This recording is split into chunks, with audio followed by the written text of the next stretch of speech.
राजा और उसकी दो पत्नियां। एक राजा था और उसकी दो पत्नियां थी। एक बहुत काली थी और एक बहुत गोरी थी। जो गोरी थी उसको अपने गोरेपन पर बहुत घमंड था और जो काली थी वह बहुत भोली थी। उन दोनों में एक समानता थी कि उन दोनों को कोई संतान नहीं थी। राजा बहुत दुखी रहता था क्योंकि उसको लगता था कि मेरी भी कोई संतान होनी चाहिए। राजा अपनी दोनों पत्नियों से बहुत प्यार करता था, पर राजा की फेवरेट पत्नी गोरी वाली थी। लेकिन उसने कभी भी दोनों पत्नियों में भेदभाव नहीं किया। राजा की जो गोरी पत्नी थी वह बहुत घमंडी और झगड़ालू थी। घर के सब काम राजा की काली पत्नी से करवाती थी और वह बेचारी सब काम कर लेती थी, पर राजा को कुछ नहीं बताती थी। एक दिन राजा की दोनों पत्नियों का बहुत बड़ा झगड़ा होगा और राजा की गोरी पत्नी ने काली पत्नी को महल से निकाल दिया। काली रानी ने राजा को सारी बातें बताईं और राजा उसे कहने लगा कि मैं तुम्हारे लिए अलग महल बनवा दूंगा, तुम उस महल में रहना। फिर राजा ने महल के सामने एक छोटा महल बनाया और उस घर में काली रानी को रहने को बोला। एक दिन राजा दूसरे राज्य में घूमने के लिए जा रहा था, तो उसने अपनी दोनों पत्नियों से कहा कि तुम दोनों को क्या क्या सामान चाहिए मुझे बता दो, मैं तुम दोनों के लिए लेकर आऊँगा। तब राजा गोरी पत्नी के पास गया और उसे कहने लगा कि तुम्हें बाजार से क्या चाहिए। तो वह बोली, मुझे मेकअप का सारा सामान चाहिए।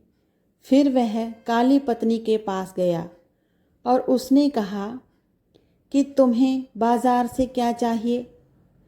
फिर वह राजा से बोली कि मुझे एक छोटा बंदर चाहिए।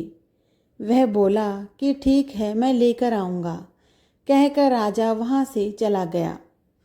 अगले दिन राजा दूसरे राज्य गया और उसने वहाँ से सारा सामान ले लिया और अपनी दोनों पत्नियों को उनका सामान दे दिया।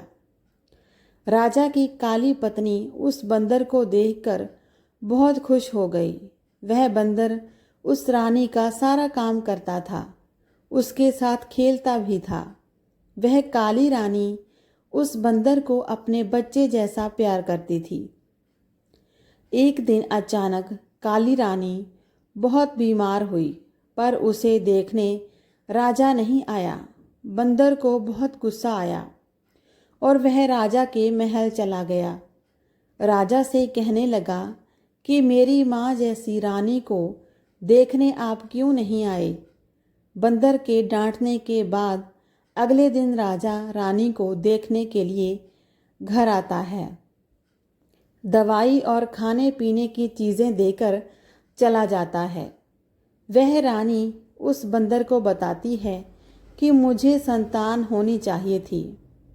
वह बंदर उस रानी को बोलता है कि आप टेंशन मत लो, आपको संतान ज़रूर होगी, मैं भगवान से प्रार्थना करूँगा।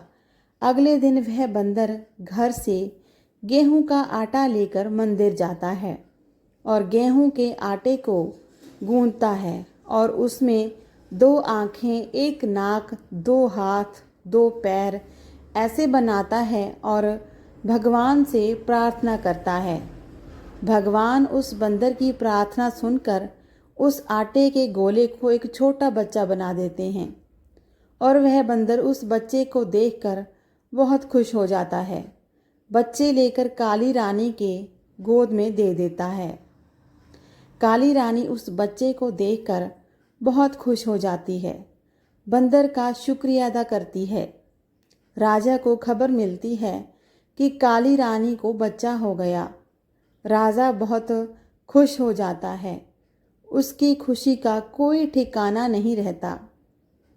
ढोल नगाड़े लेकर रानी के घर जाता है, उसे महल आने के लिए कहता है।